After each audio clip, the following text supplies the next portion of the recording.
어느 평범한 밤 퇴근길에서 당신은 사라질 수 있습니다. 아무런 이유도 아무런 경고도 없이. 그리고 깨어났을 때 당신은 차가운 타일 바닥에 수갑으로 묶여 있고 낯선 사람들이 당신의 몸에 정체 모를 약물을 주입하고 있을 것입니다. 비명을 질러도 아무도 오지 않습니다. 애원해도 그들은 멈추지 않습니다. 당신은 단지 숫자일 뿐입니다. 피험자 17번. 민서는 자신이 특별하다는 것을 몰랐습니다. 그녀의 DNA 안에 숨겨진 비밀을, 그 비밀 때문에 두 개의 조직이 그녀를 원한다는 것을. 하나는 정부가 지원하는 연구소, 또 하나는 국제 범죄 조직. 둘 다 그녀를 실험 대상으로 원합니다. 둘 다 그녀의 생명 따위는 신경 쓰지 않습니다.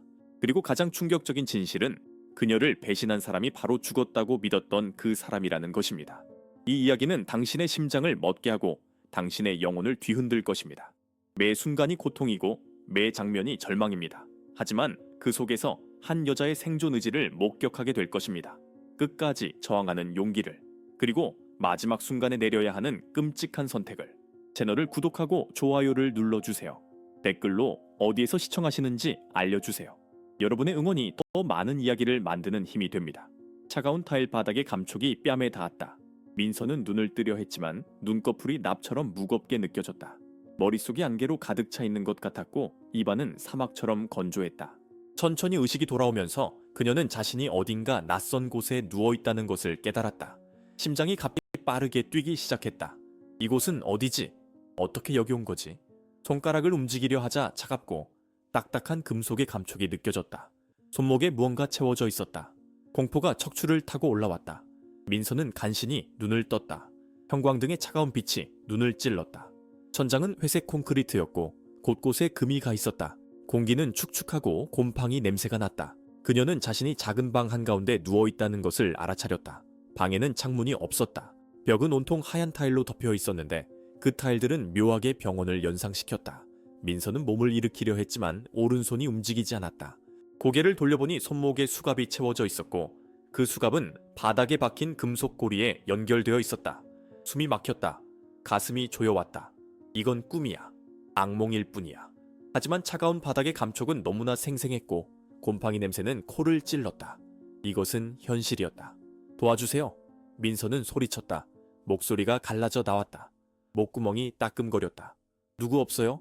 여기 사람 있어요. 대답은 없었다. 오직 그녀의 목소리가 타일 벽에 부딪혀 메아리처럼 돌아올 뿐이었다. 민서는 필사적으로 기억을 더듬었다. 마지막으로 기억나는 것은 무엇이었을까?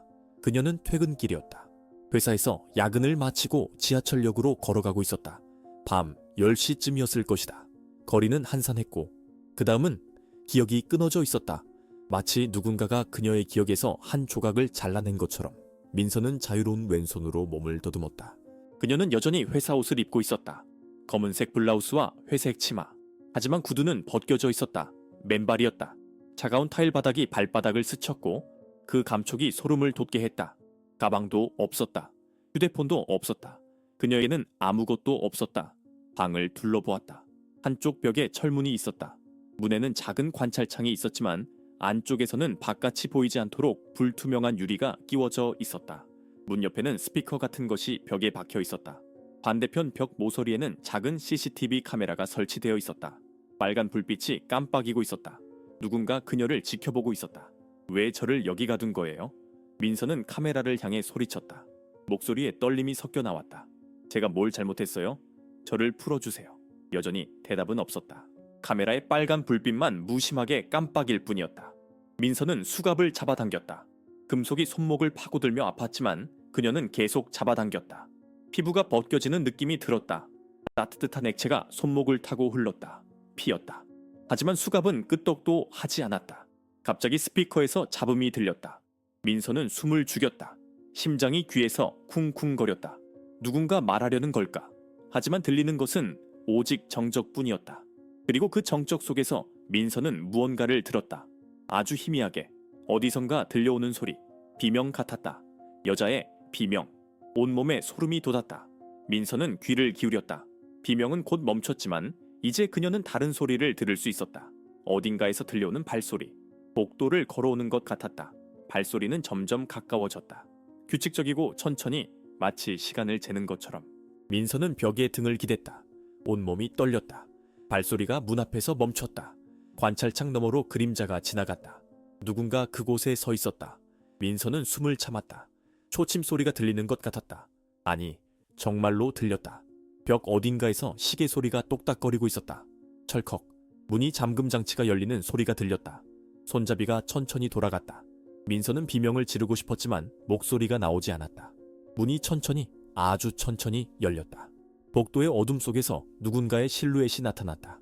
그 사람은 한 발짝 안으로 들어왔다. 형광등 불빛 아래로 모습이 드러났다. 하얀 의사가운을 입은 남자였다. 얼굴에는 수술용 마스크를 쓰고 있었다. 하지만 그의 그 눈은 민서를 똑바로 쳐다보고 있었다. 그리고 그 눈빛에는 감정이 전혀 없었다. 마치 실험실의 쥐를 관찰하는 과학자의 눈빛처럼 남자는 손에 무언가를 들고 있었다. 주사기였다. 투명한 액체로 가득 찬 안녕하세요. 피험자 16번. 남자가 말했다. 목소리는 기계적이고 차가웠다. 실험을 시작하겠습니다. 주사기가 형광등 불빛에 반짝였다. 민서는 뒤로 물러나려 했지만 수갑이 그녀를 제자리에 묶어두었다. 남자는 천천히 다가왔다. 그의 하얀 신발이 타일 바닥에 닿을 때마다 삐걱거리는 소리가 났다. 그 소리가 민서의 신경을 긁었다. 그녀는 자유로운 왼손을 들어 남자를 막으려 했다. 저리 가요. 저한테 뭘 하려는 거예요? 민서의 목소리는 떨렸다. 공포가 목구멍을 조였다. 제발 저를 보내주세요. 저는 아무것도 하지 않았어요. 남자는 대답하지 않았다. 그는 민서 앞에 무릎을 꿇고 앉았다. 마스크 너머로 보이는 그의 눈은 여전히 감정이 없었다. 마치 살아있는 인형의 눈 같았다. 그는 주머니에서 알코올 솜을 꺼냈다. 소독약의 강한 냄새가 코를 찔렀다. 병원 냄새. 민서는 본능적으로 팔을 움츠렸다. 저항하지 마세요. 남자가 말했다. 그러면 더 아플 겁니다. 싫어요. 민서는 소리쳤다. 그녀는 남자의 얼굴을 향해 발을 휘둘렀다. 하지만 남자는 빠르게 그녀의 발목을 잡았다. 그의 소나귀는 소에 같았다. 민서는 비명을 질렀다. 남자는 표정 하나 변하지 않고 그녀의 다리를 바닥에 눌렀다. 민서는 몸부림쳤다. 수갑이 손목을 파고들었다. 피가 더 많이 흘렀다. 하지만 남자는 너무 강했다. 도와주세요. 민서는 울부짖었다. 눈물이 볼을 타고 흘렀다. 누가 좀 도와주세요. 남자는 그녀의 팔을 잡았다. 알코올 솜으로 팔꿈치 안쪽을 문질렀다. 차가운 감촉이 피부를 스쳤다. 민서는 온몸에 힘을 주어 저항했지만 소용없었다. 주사기 끝이 그녀의 피부에 닿았다. 날카로운 통증이 팔을 관통했다. 민서는 비명을 질렀다. 남자는 천천히 주사기를 눌렀다. 차가운 액체가 혈관 속으로 흘러 들어가는 것이 느껴졌다. 그 느낌은 얼음물이 몸속을 퍼져나가는 것 같았다. 주사가 끝나자 남자는 일어났다. 그는 빈 주사기를 주머니에 넣고 민서를 내려다보았다. 민서는 숨을 헐떡이며 그를 올려다보았다. 심장이 미친 듯이 뛰었다. 팔이 욱신거렸다. 뭘 주사한 거예요? 민서가 물었다. 목소리는 거의 속삭임에 가까웠다. 곧 알게 될 겁니다. 남자가 대답했다. 그리고는 돌아서서 문을 향해 걸어갔다. 기다려요. 민서는 소리쳤다. 제발 설명이라도 해주세요. 여기가 어디예요? 왜 저를 가둔 거예요? 남자는 문 앞에서 멈췄다. 그는 고개를 돌려 민서를 바라보았다. 잠시의 침묵이 흘렀다. 그리고 그가 입을 열었다. 여기는 연구소입니다. 당신은 중요한 실의 검의 피험자로 선택되었습니다. 그의 목소리는 마치 날씨를 이야기하듯 평온했다. 저항하지 마세요. 당신의 협조가 과학 발전에 기여할 것입니다. 미쳤어요. 민서는 울부짖었다. 이건 범죄예요. 사람을 납치해서 실험을 한다고요? 당신들은 감옥에 가야 해요. 남자는 아무 대꾸도 하지 않았다. 그는 문을 열고 나갔다. 문이 닫히면서 쾅 하는 소리가 울렸다. 자물쇠가 채워지는 소리가 들렸다. 민서는 다시 혼자가 되었다. 그녀는 주사 맞은 팔을 움켜잡았다. 주사 자국 주위의 피부가 빨갛게 부어올랐다. 그리고 이상한 감각이 느껴지기 시작했다. 처음에는 따끔거림이었다. 마치 개미가 피부 위를 기어가는 것 같은 느낌.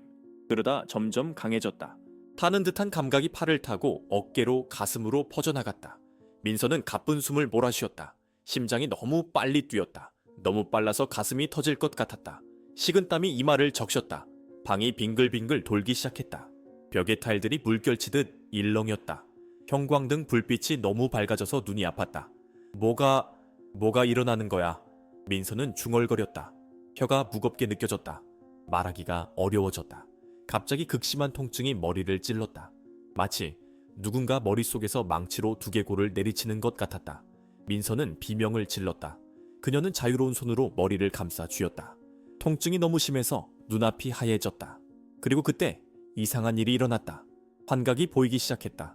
벽에서 그림자들이 기어나왔다. 긴 팔을 가진 형체 없는 존재들. 그들은 천천히 민서에게 다가왔다. 민서는 뒤로 물러나려 했지만 수갑이 그녀를 붙잡고 있었다. 그림자들이 더 가까이 왔다. 그들의 손가락이 민서의 다리를 스쳤다. 차가웠다. 너무나 차가워서 뼈까지 얼어붙는 것 같았다. 안 돼. 저리 가. 민서는 울먹였다. 눈물과 콧물이 범벅이 되어 얼굴을 적셨다. 그림자들이 그녀를 감싸기 시작했다. 차가운 손가락들이 팔을, 다리를, 목을 더듬었다. 민서는 숨을 쉴 수 없었다. 목이 조여왔다. 그녀는 공기를 들이마시려 했지만 폐가 작동하지 않았다. 질식하고 있었다. 그리고 갑자기 모든 것이 멈췄다. 그림자들이 사라졌다. 통증이 가라앉았다.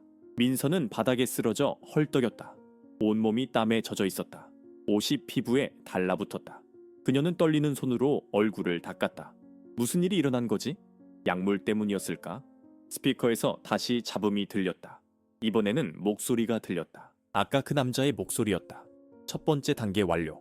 피험자 연류 긁번의 반응 기록됨. 30분 후 두 번째 투여 예정. 민서의 심장이 다시 빠르게 뛰기 시작했다. 두 번째 투여? 다시 그 고통을 겪어야 한다고. 그녀는 고개를 저었다. 안 돼. 제발 안 돼. 그녀는 속삭였다. 하지만 카메라의 빨간 불빛은 여전히 무심하게 깜빡이고 있었다. 그리고 벽의 시계는 계속 똑딱거리며 시간을 세고 있었다. 30분. 그녀에게 남은 시간은 단 30분뿐이었다. 민서는 바닥에 웅크리고 앉아 시간이 흘러가는 것을 지켜보았다. 벽의 시계 소리가 방 안을 가득 채웠다. 똑딱, 똑딱, 똑딱. 각각의 소리가 그녀의 운명에 한 발짝씩 다가가는 발걸음 같았다. 그녀는 떨리는 손으로 주사 맞은 팔을 만졌다. 주사 자국은 여전히 붉게 부어 있었고 만지면 따끔거렸다. 몸은 여전히 약물의 잔여 효과로 떨렸다. 근육 하나하나가 긴장되어 있었고 신경은 날카롭게 곤두서 있었다. 가장 작은 소리에도 그녀는 움찔했다. 복도 어딘가에서 들리는 문 닫히는 소리, 멀리서 들려오는 발소리, 환기구에서 나는 바람소리. 모든 것이 그녀를 공포로 몰아넣었다. 민서는 수갑을 다시 잡아당겼다. 금속이 이미 상처난 손목을 더 깊이 파고들었다. 피가 손등을 타고 흘러내렸다. 하지만 통증은 느껴지지 않았다. 아니, 느끼고 싶지 않았다. 통증은 그녀가 여전히 이곳에 갇혀 있다는 것을 상기시켰다. 현실이라는 것을 증명했다. 생각해. 뭔가 방법이 있을 거야. 민서는 스스로에게 속삭였다. 목소리는 떨렸지만 그녀는 계속 중얼거렸다. 침묵은 더 무서웠다. 침묵 속에서는 자신의 생각만 들렸고 그 생각들은 모두 끔찍했다. 탈출할 방법이 있을 거야. 여기서 나갈 수 있어. 하지만 방을 아무리 둘러봐도 희망은 보이지 않았다. 문은 철문이었고 밖에서만 열 수 있었다. 벽은 단단한 콘크리트였다. 환기구는 천장 구석에 있었지만 너무 작아서 손도 들어갈 수 없을 것 같았다. 그리고 무엇보다 그녀는 묶여 있었다. 수갑과 사슬이 그녀를 바닥에 묶어두었다. 갑자기 옆방에서 소리가 들렸다. 민서는 숨을 죽였다. 벽을 통해 희미하게 들려오는 목소리, 여자의 목소리였다. 울부짖는 소리, 그리고 애원하는 말들. 제발, 더 이상은 죽여주세요. 제발. 민서의 온몸에 소름이 돋았다. 목소리는 너무나 절망적이었다. 마치 모든 희망을 사람의 목소리. 그리고 그 목소리가 갑자기 비명으로 바뀌었다. 귀를 찢는 듯한 비명. 민서는 귀를 막았다. 하지만 비명은 벽을 뚫고 들어왔다. 그 소리는 영혼을 갉아먹는 것 같았다. 비명은 오랫동안 계속되었다. 그리고 갑자기 멈췄다. 소름 끼치는 침묵이 찾아왔다. 민서는 손을 내렸다. 심장이 미친 듯이 뛰었다. 그 여자에게 무슨 일이 일어난 걸까? 죽은 걸까? 아니면 안녕하세요? 민서는 벽을 향해 조심스럽게 말했다. 거기 누구 있어요? 대답은 없었다. 민서는 더 크게 말했다. 들려요? 괜찮아요? 여전히 대답은 없었다. 오직 무거운 침묵만이 흘렀다. 민서는 주먹으로 벽을 두드렸다. 제발 대답해요. 살아있어요? 쿵, 쿵, 쿵. 그녀는 계속 벽을 두드렸다. 손이 아팠지만 멈출 수 없었다. 그녀는 혼자가 아니라는 것을 확인하고 싶었다. 다른 누군가가 이곳에 있다는 것을, 그녀만 이 지옥에 갇힌 것이 아니라는 것을. 그때 희미한 소리가 들렸다. 긁는 소리. 벽 반대편에서 누군가 벽을 긁고 있었다. 손톱으로 긁는 소리였다. 그리고 약한 목소리가 들렸다. 도망쳐. 여기서 도망쳐. 목소리는 너무 약해서 거의 들리지 않았다. 민서는 귀를 벽에 바짝 댔다. 뭐라고요? 다시 말해주세요. 도망쳐야 해. 그들이 우리를 죽일 거야. 어떻게요? 어떻게 도망쳐져요? 저는 묶여 있어요. 긁는 소리가 멈췄다. 잠시의 침묵 후 목소리가 다시 들렸다. 이번에는 더 약했다. 마치 마지막 힘을 쓰는 것처럼. 거짓말 하지 마. 아무것도 말하지 마. 그들이 원하는 걸 주지 마. 무슨 말이에요? 그들이 뭘 원하는데요? 대답은 없었다. 민서는 다시 벽을 두드렸다. 여보세요? 계세요? 제발 대답해 주세요. 하지만 옆방은 완전히 조용해졌다. 그 여자가 더 이상 말하지 않았다. 아니, 말할 수 없는 것 같았다. 민서는 벽에서 물러났다. 온몸이 떨렸다. 그 여자의 말이 계속 머릿속에 맴돌았다. 거짓말하지 마. 아무것도 말하지 마. 그들이 원하는 걸 주지 마. 그들이 뭘 원하는 걸까? 대체 이 실험의 목적이 뭘까? 복돼서 발소리가 들렸다. 민서의 심장이 멎는 것 같았다. 발소리는 그녀의 방을 향해 다가오고 있었다. 규칙적이고 느린 걸음. 그녀는 벽에 등을 붙이고 문을 응시했다. 손이 떨렸다. 입안이 바짝 말랐다. 발소리가 문 앞에서 멈췄다. 잠금 장치가 열리는 소리가 들렸다. 철컥, 철컥. 손잡이가 돌아갔다. 민서는 숨을 참았다. 문이 천천히 열렸다.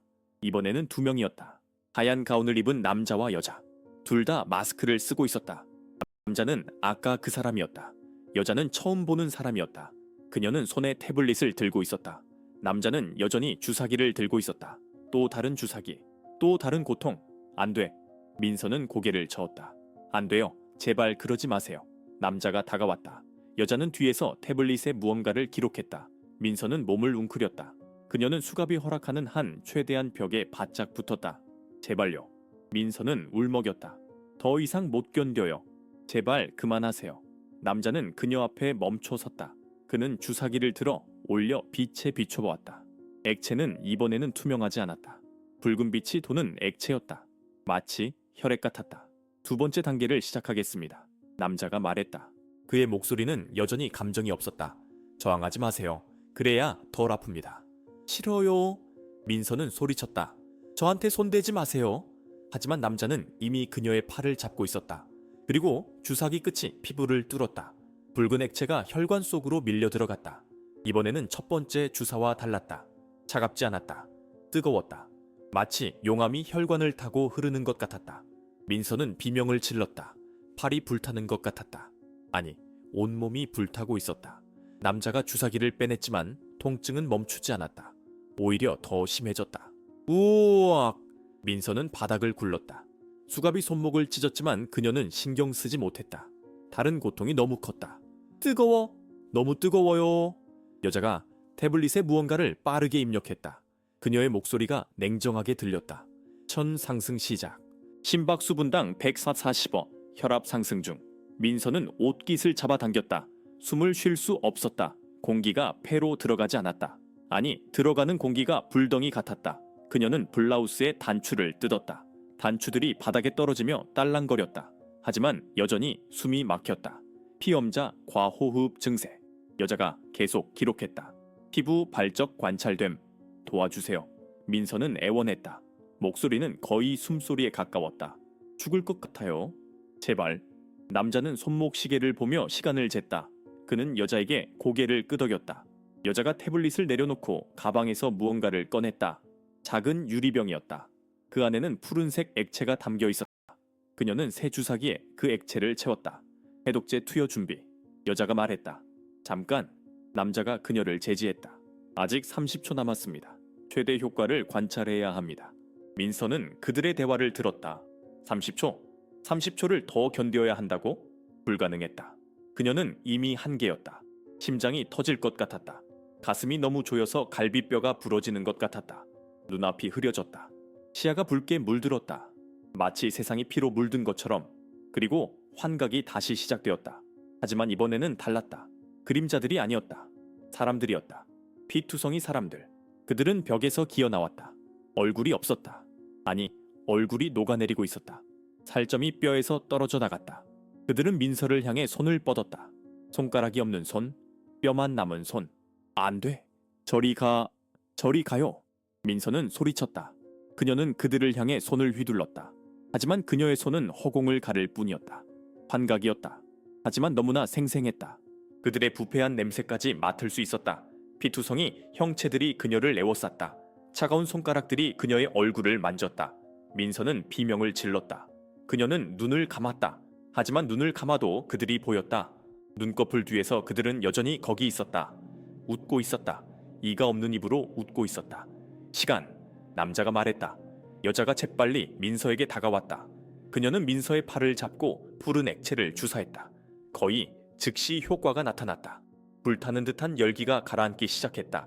환각이 서서히 사라졌다. 피투성이 형체들이 연기처럼 흩어졌다. 민서는 바닥에 쓰러졌다. 온몸이 땀에 젖어 있었다. 숨을 헐떡이며 그녀는 천장을 응시했다. 형광등 불빛이 눈을 찔렀다. 2차 투여 반응 기록 완료. 여자가 태블릿에 입력했다. 생존 확인. 다음 단계 진행 가능. 민서는 그 말을 들었다. 다음 단계? 아직 더 있다고? 그녀는 고개를 들어 그들을 바라보았다. 시야가 흐릿했다. 두 사람의 형체가 이중으로 보였다. 더는 못해요. 민서는 속삭였다. 목소리는 거의 들리지 않았다. 제발 그만해주세요. 남자는 그녀를 내려다보았다. 마스크 너머의 눈빛에 무언가가 스쳤다. 동정? 아니면 호기심? 민서는 알 수 없었다. 그는 여자를 향해 고개를 끄덕였다. 두 사람은 문을 향해 걸어갔다. 기다려요. 민서는 간신히 말했다. 제발 왜 이러는 거예요? 남자가 문 앞에서 멈췄다. 그는 뒤를 돌아보았다. 잠시의 침묵이 흘렀다. 그리고 그가 입을 열었다. 당신은 특별합니다. 피험자 19번. 당신의 유전자는 독특합니다. 우리가 찾던 것입니다. 그는 잠시 멈췄다. 이 실험이 성공하면 많은 생명을 구할 수 있습니다. 거짓말! 민서는 중얼거렸다. 거짓말이에요. 믿지 않아도 상관없습니다. 남자가 말했다. 진실은 곧 밝혀질 테니. 그는 돌아서서 나갔다. 여자가 그를 따랐다. 문이 닫혔다. 자물쇠가 채워졌다. 민서는 다시 혼자가 되었다. 그녀는 천장을 응시하며 누워 있었다. 몸을 움직일 힘도 없었다. 근육 하나하나가 아팠다. 뼈까지 아팠다. 하지만 가장 아픈 것은 마음이었다. 절망이 그녀를 집어삼키고 있었다. 이곳에서 나갈 수 없을 것 같았다. 그녀는 여기서 죽을 것이다.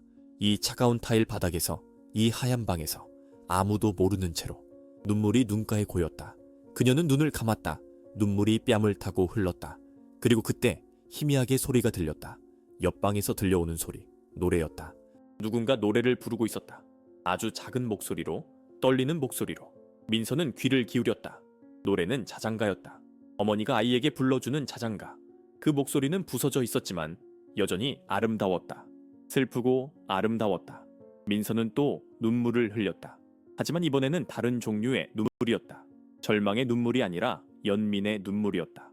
그 여자도 여기 갇혀 있었다. 그녀도 고통받고 있었다. 그녀도 희망을 잃어가고 있었다.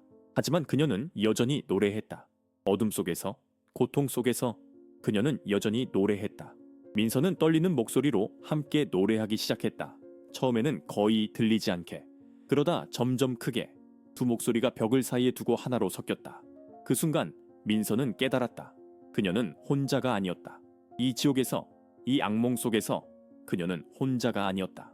그리고 그것이 그녀에게 힘을 주었다. 작지만 확실한 힘, 살아남아야겠다는 의지, 포기하지 않겠다는 결심. 민서는 깨어났다. 아니, 깨어났다고 할 수 있을까? 그녀는 잠든 적이 있었을까? 시간의 감각이 완전히 사라져 있었다. 벽의 시계는 여전히 똑딱거렸지만 그 소리는 이제 의미가 없었다. 몇 시간이 지났을까? 하루? 이틀? 그녀는 알 수 없었다. 몸은 여전히 아팠다. 근육이 경련을 일으켰다. 손목의 상처는 딱지가 앉았지만 움직일 때마다 다시 터졌다. 피가 마르고 또 흐르고를 반복했다. 입술은 갈라져 있었다. 혀로 핥으면 피 맛이 났다.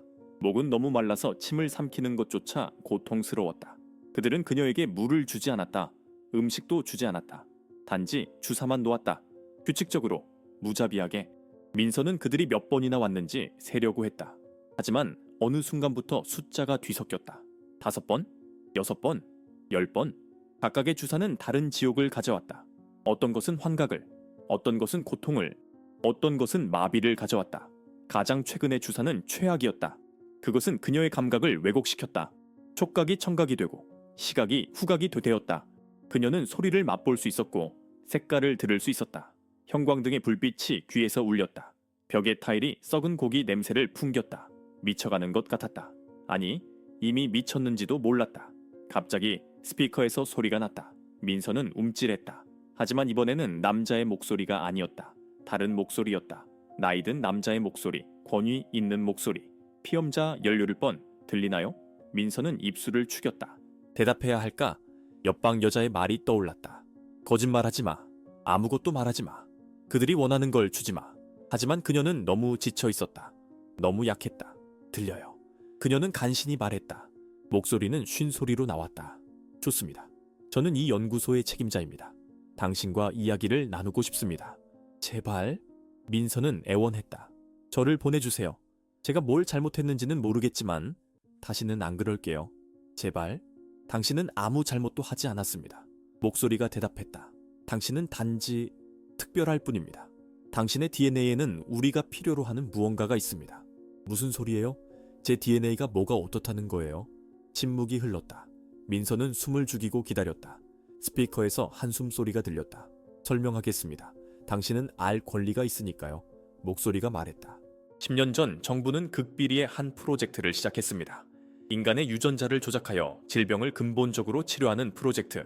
암, 당뇨, 알츠하이머. 모든 것을 치료할 수 있는 유전자 치료제를 만드는 것이 목표였습니다.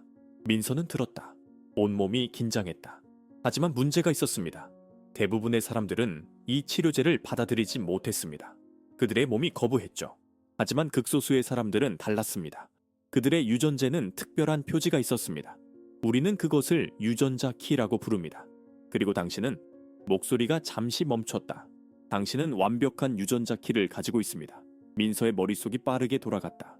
유전자 키, 치료제, 이게 다 무슨 소리지? 그래서 저를 납치한 거예요? 실험 대상으로 쓰려고? 우리는 당신을 구하려는 겁니다. 목소리가 말했다. 당신의 유전자를 연구하면 수백만 명의 생명을 구할 수 있습니다.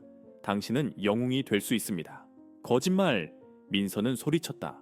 목소리에 힘이 들어갔다. 영웅은 이렇게 만들어지지 않아요. 영웅은 스스로 선택하는 거예요. 당신들은 저를 납치해서 고문하고 있잖아요. 고문? 목소리가 웃었다. 차갑고 무서운 웃음이었다. 이것은 고문이 아닙니다. 이것은 과학입니다. 때로는 과학이 고통을 수반하기도 합니다. 미쳤어요. 민서는 속삭였다. 당신들은 모두 미쳤어요. 미쳤다고요? 목소리의 톤이 변했다. 이제 분노가 섞여 있었다. 제 딸을 보셨다면 그런 말 못할 겁니다. 12살에 백혈병 진단을 받고 15살에 죽었습니다. 그 아이는 고통 속에서 죽어갔습니다. 우리가 이 기술을 가지고 있었다면 그 아이를 살릴 수 있었을 겁니다. 수천 명의 다른 아이들도 살릴 수 있었을 겁니다. 민서는 가슴이 아팠다. 그의 고통은 이해했다. 하지만 그것이 이것을 정당화할 수는 없었다. 저도 가족이 있어요. 민서는 떨리는 목소리로 말했다. 저를 기다리는 사람들이 있어요. 제 엄마는 지금 저를 찾고 있을 거예요. 경찰에 신고했을 거예요. 당신들은 곧 잡힐 거예요. 웃음소리가 들렸다. 여러 사람의 웃음. 스피커 너머에 여러 명이 있었던 것이다. 민서의 심장이 가라앉았다. 순진하군요. 목소리가 말했다. 경찰도 이 프로젝트의 일부입니다. 정부, 군대, 의료계 모두가 관련되어 있습니다. 당신이 사라진 것은 이미 처리되었습니다. 실종 사건으로. 당신은 영원히 찾아지지 않을 겁니다. 민서의 눈에서 눈물이 흘렀다. 절망이 그녀를 삼켰다. 탈출구가 없었다. 희망이 없었다. 그런 표정 짓지 마세요. 목소리가 말했다. 아직 끝난 게 아닙니다. 협조하면 당신을 잘 대해줄 수 있습니다. 음식, 물, 심지어 침대도 줄 수 있습니다. 단지 우리의 실험에 자발적으로 참여하기만 하면 됩니다. 민서는 카메라를 똑바로 쳐다보았다. 눈물로 범벅이 된 얼굴로, 피로 얼룩진 손목으로. 그녀는 그들을 똑바로 응시했다. 절대로. 그녀는 분명하게 말했다. 절대 협조하지 않을 거예요. 당신들이 절 죽일 때까지. 침묵이 흘렀다. 길고 무거운 침묵. 그리고 목소리가 다시 들렸다. 이번에는 차갑게 얼어붙은 목소리였다. 그렇다면 유감입니다. 3단계를 시작하겠습니다. 경고합니다. 이번에는 이전과 다를 겁니다. 훨씬 더 고통스러울 겁니다. 스피커가 꺼졌다. 민서는 벽에 기댄 채 앉아 있었다. 온몸이 떨렸다. 3단계. 그들이 무엇을 준비하고 있는지 알 수 없었다. 하지만 그녀는 알고 있었다. 그것은 지옥이 될 것이다. 복도에서 발소리가 들렸다. 여러 명의 발소리. 그들이 오고 있었다. 문이 열렸을 때 민서가 본 것은 예상과 달랐다. 하얀 가운을 입은 사람들이 아니었다. 군복을 입은 남자 2명이 들어왔다. 그들의 얼굴은 단단했고 표정이 없었다. 한 명은 손에 볼트 커터를 들고 있었다. 민서는 본능적으로 뒤로 물러났다. 수갑이 손목을 조였다. 뭐 하려는 거예요? 민서의 목소리가 떨렸다. 군인들은 대답하지 않았다. 그들 중 한 명이 다가와 볼트 커터로 수갑의 사슬을 잘랐다. 금속이 끊어지는 날카로운 소리가 방 안에 울렸다. 민서는 갑자기 자유로워진 손을 내려다보았다. 수갑은 여전히 손목에 채워져 있었지만 더 이상 바닥에 묶여있지 않았다. 그녀는 움직일 수 있었다. 일어서. 군인 중 한 명이 명령했다. 민서는 일어서려 했지만 다리에 힘이 없었다. 얼마나 오래 바닥에 누워 있었던 걸까? 근육이 약해져 있었다. 그녀는 벽에 손을 짚고 간신히 일어섰다. 온몸이 흔들렸다. 현기증이 밀려왔다. 군인이 그녀의 팔을 거칠게 잡았다. 걸어. 그가 말했다. 그들은 민서를 복도로 끌고 갔다. 민서는 주변을 둘러보았다. 복도는 길고 어두웠다. 형광등이 간헐적으로 깜빡였다. 벽은 회색 콘크리트였고 곳곳에 녹물이 흘러내린 자국이 있었다. 양쪽에 문들이 줄지어 있었다. 각 문마다 번호가 적혀 있었다. 13번, 13번, 12번. 민서는 자신이 나온 방을 돌아보았다. 60번. 그녀는 피험자 17번이었다. 16번 방 앞을 지나갈 때 민서는 문을 응시했다. 옆방. 노래를 불러주던 여자가 있는 방. 그 여자는 지금 어떻게 되었을까? 살아있을까? 민서는 멈추려 했지만 군인들이 그녀를 계속 끌고 갔다. 복도 끝에 큰 철문이 있었다. 군인 중 한 명이 카드를 찍었다. 문이 무거운 소리를 내며 열렸다. 그 너머는 다른 세계였다. 넓은 실험실. 천장이 높고 밝은 불빛으로 가득했다. 거대한 기계들이 곳곳에 놓여 있었다. 화면들이 데이터를 표시하고 있었다. 그래프, 수치, 이미지들. 하지만 민서의 시선을 사로잡은 것은 중앙에 있는 것이었다. 유리 수조 같은 것. 사람 크기의 수직 캡슐. 그리고 그 안에 민서는 숨이 멎었다. 사람이 있었다. 여자였다. 벌거벗은 채 푸른색 액체 속에 떠 있었다. 온몸에 전선들이 연결되어 있었다. 눈은 감겨 있었다. 죽은 것 같았다. 아니, 죽은 것보다 더 나빴다. 살아있지만 살아있지 않은 것 같았다. 저게 뭐예요? 민서는 속삭였다. 4단계의 결과물입니다. 익숙한 목소리가 들렸다. 민서는 고개를 돌렸다. 나이든 남자가 하얀 가운을 입고 서 있었다. 그는 회색 머리에 안경을 쓰고 있었다. 눈빛은 차갑고 계산적이었다. 스피커로 말하던 바로 그 사람이었다. 책임자. 저 여자는 피험자 9번입니다. 그가 말했다. 3단계까지는 성공적으로 통과했습니다. 하지만 4단계에서 그는 고개를 저었다. 몸이 변이를 받아들이지 못했습니다. 뇌 활동이 85% 감소했습니다. 지금은 겉대기만 남았습니다. 민서는 구역질이 났다. 위가 뒤틀렸다. 그녀는 입을 막았다. 미친놈. 그녀는 중얼거렸다. 당신은 미친놈이에요. 책임자는 웃었다. 미쳤다는 말을 많이 듣습니다. 하지만 역사상 위대한 과학자들은 모두 미쳤다고 불렸습니다. 갈릴러, 다윈, 오펜하이머. 그들도 미쳤다고 불렸죠. 그들은 사람을 죽이지 않았어요. 안 죽였을까요? 책임자가 반문했다. 오펜하이머의 원자폭탄은 몇 명을 죽였죠. 하지만 그 기술은 또한 원자력 발전을 가능하게 했습니다. 과학은 양날의 검입니다. 중요한 것은 그것을 어떻게 사용하느냐입니다. 민서는 대답하지 않았다. 그녀는 수조 속 여자를 계속 바라보았다. 그 여자의 얼굴은 평온해 보였다. 마치 자고 있는 것 같았다. 하지만 민서는 알고 있었다. 그녀는 자고 있는 것이 아니었다. 그녀는 사라져 있었다. 영혼이 빠져나간 빈 껍데기. 당신에게 선택권을 주겠습니다. 책임자가 말했다. 협조하면 4단계로 바로 넘어갈 수 있습니다. 마취를 해드리겠습니다. 고통 없이. 성공하면 당신은 새로운 인류의 시작이 될 것입니다. 실패하면. 그는 수조를 가리켰다. 최소한 고통은 없을 겁니다. 거부하면요? 민서가 물었다. 책임자의 얼굴이 굳어졌다.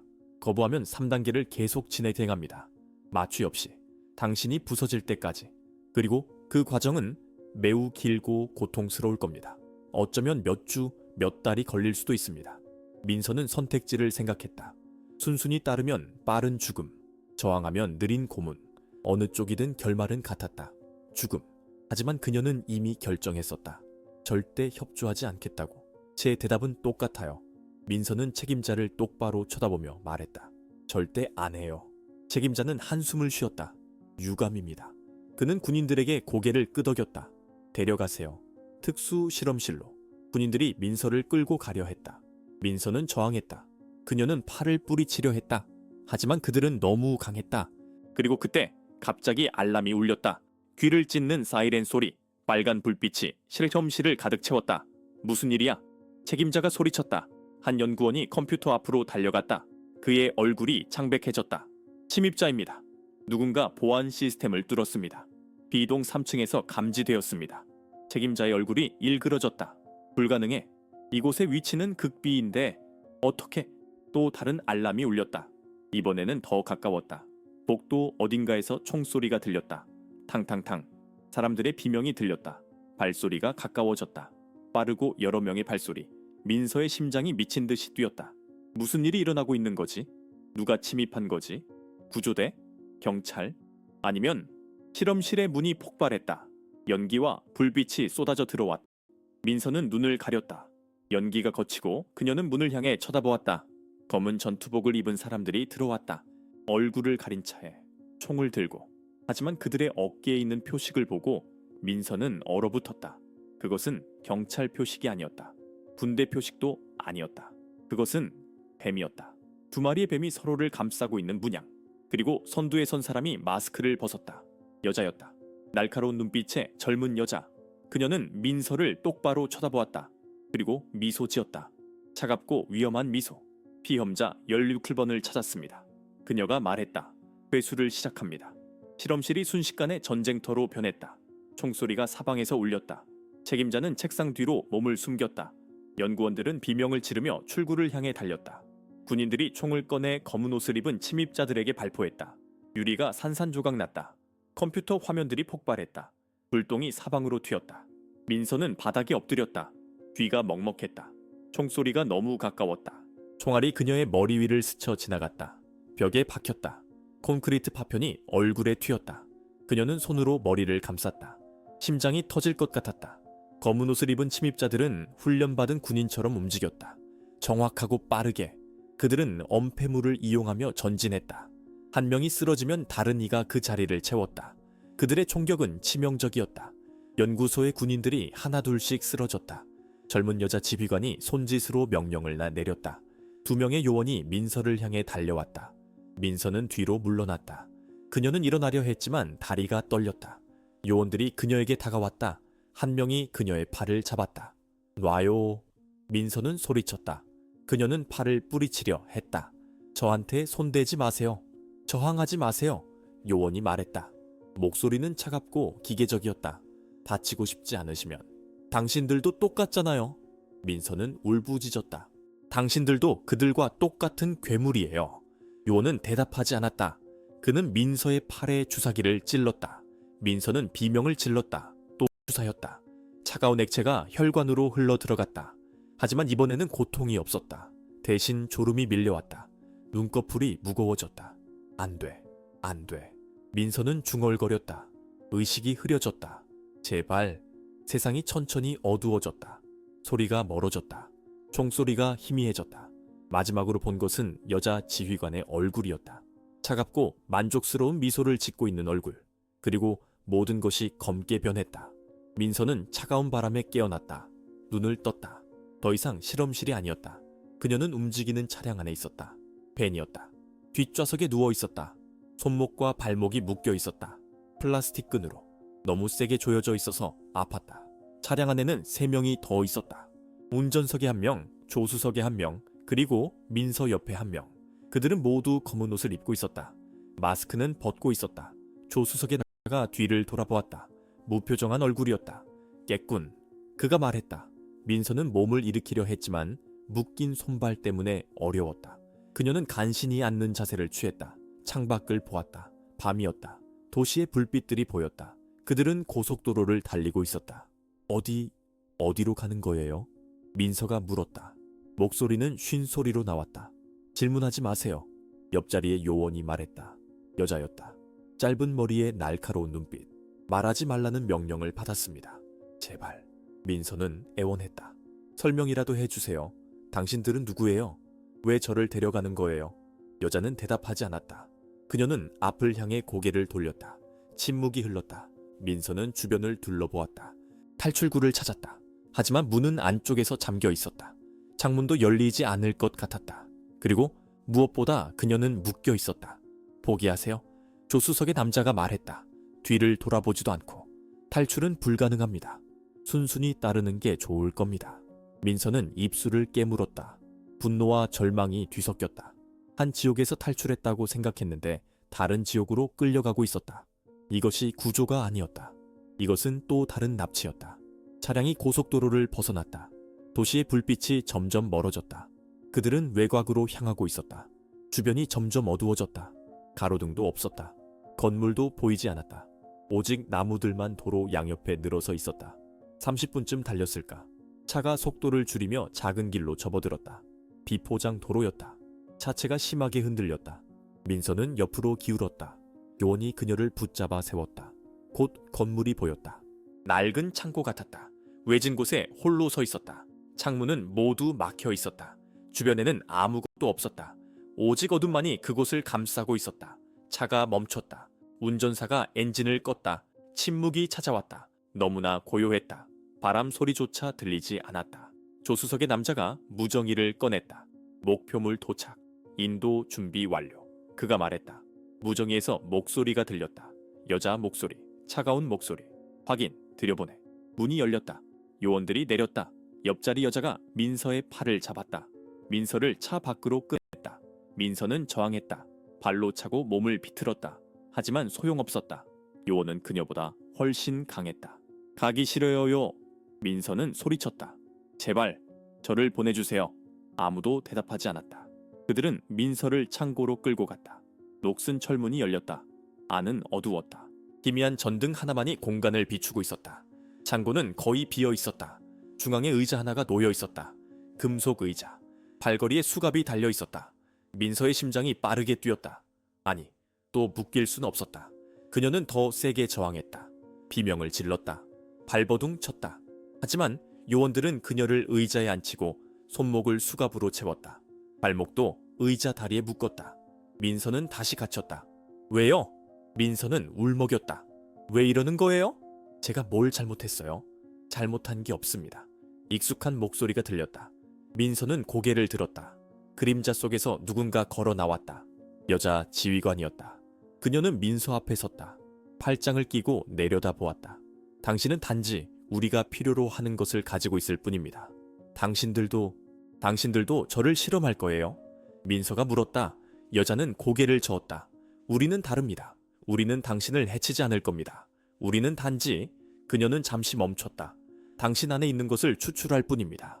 추출? 민서는 눈을 크게 떴다. 무슨 소리예요? 여자는 미소 지었다. 하지만 그 미소에는 따뜻함이 전혀 없었다. 곧 알게 될 겁니다. 우리의 과학자가 곧 도착할 겁니다. 그때 모든 것이 시작됩니다. 그녀는 돌아서서 걸어갔다. 요원들이 그녀를 따랐다. 그들은 문을 향해 걸어갔다. 민서는 소리쳤다. 기다려요. 날 여기 혼자 두지 마세요. 제발. 하지만 그들은 나갔다. 문이 닫혔다. 자물쇠가 채워졌다. 민서는 다시 혼자가 되었다. 어둠 속에서 차가운 의자에 묶인 채 그녀는 울었다. 소리내어 울었다. 더 이상 참을 수 없었다. 모든 것이 너무 과했다. 너무 무서웠다. 그녀는 그저 평범한 회사원이었다. 평범한 삶을 살고 있었다. 그런데 왜 이런 일이 그녀에게 일어난 거지? 시간이 흘렀다. 얼마나 흘렀는지 알 수 없었다. 어둠 속에서 시간은 의미가 없었다. 그리고 마침내 문이 다시 열렸다. 불빛이 쏟아져 들어왔다. 민서는 눈을 가늘게 떴다. 누군가 들어오고 있었다. 그리고 민서는 그 사람을 보고 숨이 멎었다. 들어온 사람은 하얀 가운을 입고 있었다. 하지만 이번에는 마스크를 쓰지 않았다. 민서는 그 얼굴을 보고 온몸이 얼어붙었다. 젊은 남자였다. 30 초반으로 보였다. 안경을 쓰고 있었고 얼굴은 창백했다. 그리고 그의 눈빛, 민서는 그 눈빛을 알아보았다. 아주 오래전에 본 눈빛. 오빠. 민서는 속삭였다. 목소리가 떨렸다. 준호 오빠. 남자는 멈춰 섰다. 그의 얼굴에 놀라움이 스쳤다. 그리고 곧 딱딱하게 굳어졌다. 그는 민서에게 천천히 다가왔다. 손에는 서류 가방을 들고 있었다. 나를 아는군. 그가 말했다. 목소리는 낯설게 차갑고 먼 느낌이었다. 예상하지 못했어. 어떻게 오빠가 여기 있어요? 민서의 눈에서 눈물이 흘렀다. 오빠는 죽었잖아요. 5년 전에. 교통사고로. 준호는 쓴웃음을 지었다. 죽었다고? 그렇게 말했구나. 엄마가. 그는 서류 가방을 바닥에 내려놓았다. 죽지 않았어. 단지 사라졌을 뿐이지. 민서는 이해할 수 없었다. 머릿속이 혼란스러웠다. 5년 전 준호는 갑자기 실종되었다. 며칠 후 경찰이 찾아와서 교통사고가 있었다고 했다. 시신이 심하게 훼손되어 신원 확인이 어렵다고 했다.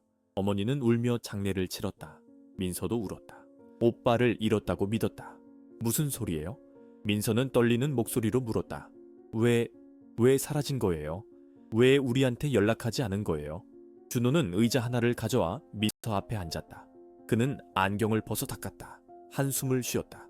내가 선택한 게 아니었어. 그가 말했다. 그들이 날 찾아왔어. 5년 전에 내가 대학원에서 유전자 연구를 하고 있을 때 그들은 내 논문을 봤대. 인간 유전자 변형에 관한. 그들은 내게 제안했어. 거부할 수 없는 제안. 누가요? 누가 제안한 거예요? 뱀 조직. 준호가 대답했다. 국제적인 생명공학 기업. 표면적으로는 합법적인 회사지. 하지만 내부에서는 금지된 실험을 해. 인간 대상으로. 그는 민서를 쳐다보았다. 너를 가뒀던 연구소도 우리 조직의 라이벌이야. 정부 지원을 받는. 민서는 숨이 막혔다. 그럼 오빠도 그런 일을 하고 있다는 거예요? 사람들을 납치해서 실험하고. 준호는 고개를 끄덕였다. 표정에는 죄책감이 없었다. 처음에는 싫었어. 하지만 시간이 지나면서 이해하게 됐어. 우리가 하는 일의 중요성을. 인류는 진화해야 해. 질병 없는 세상, 죽음 없는 세상. 그걸 만들 수 있어. 그게 사람을 죽여도 되는 이유가 돼요? 민서는 울부짖었다. 오빠, 정신 차려요. 이건 잘못된 거예요. 잘못됐다고? 준호의 목소리가 높아졌다. 너는 몰라. 내가 뭘 봤는지. 우리 기술로 치료된 사람들을. 암 말기 환자가 완치되는 걸 봤어. 척수 손상 환자가 다시 걷는 걸 봤어. 그걸 보고도 잘못됐다고 말할 수 있어? 그래도. 민서는 고개를 저었다. 그래도 이건 아니에요. 동의하지 않는 사람들을 실험 대상으로 쓰는 건 이건 살인이에요. 준호는 한동안 침묵했다. 그는 다시 안경을 썼다. 그리고 서류 가방을 열었다. 안에서 주사기들과 작은 기계를 꺼냈다. 민서의 심장이 빠르게 뛰기 시작했다.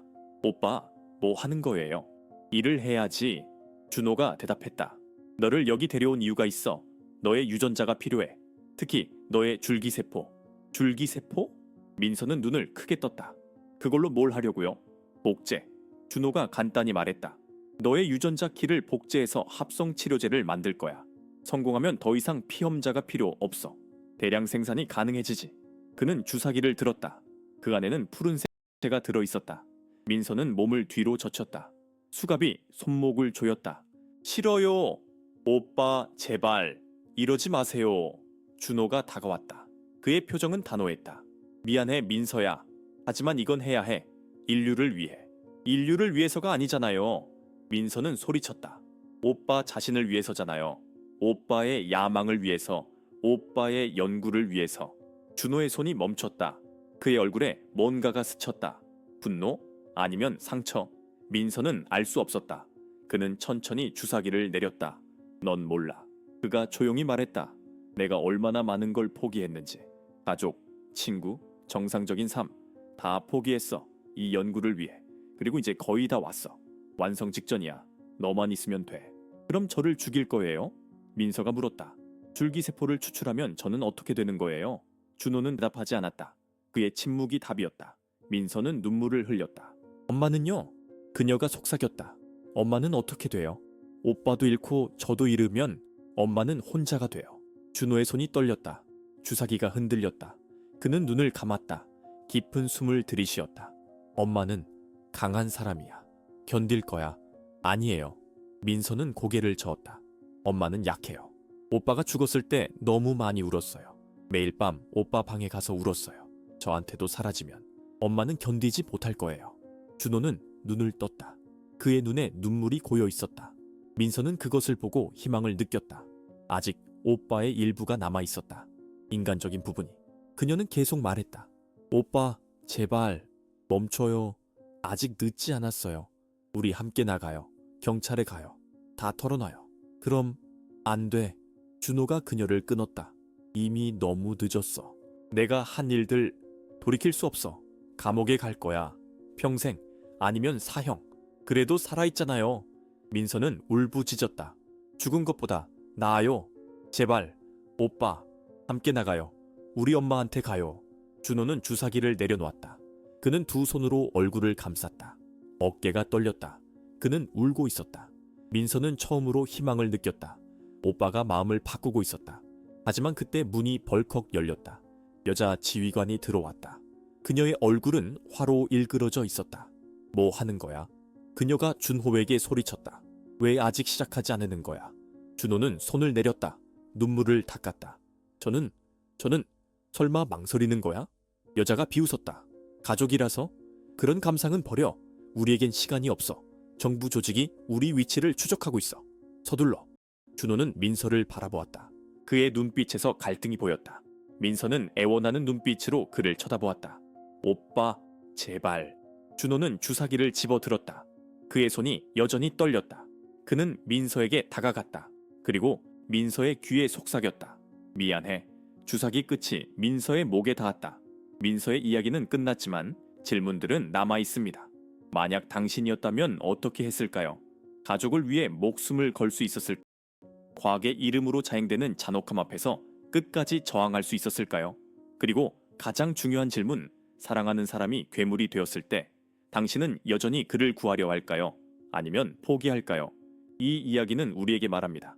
과학과 진보의 이름으로 얼마나 많은 희생이 정당화되는지를, 목적이 수단을 정당화할 수 있는지를, 그리고 인간성을 잃는 것이 얼마나 쉬운지를. 민서는 평범한 사람이었습니다. 우리와 다르지 않았습니다. 하지만 그녀는 선택받았습니다. 그녀가 원하지 않았던 운명에, 우리 모두도 언제든 그런 운명에 직면할 수 있습니다. 희망은 가장 어두운 곳에서 빛납니다. 절망이 깊을수록 생존 의지는 더 강해집니다. 민서의 이야기가 당신에게 무언가를 남겼기를 바랍니다. 용기든 분노든 혹은 깊은 성찰이든 이 이야기가 마음에 와닿았다면 채널을 구독하고 좋아요를 눌러주세요. 그리고 이 이야기를 더 많은 사람들과 공유해주세요. 당신의 지지가 더 많은 이야기를 세상에 전하는 힘이 됩니다. 다음 이야기에서 또 만나겠습니다.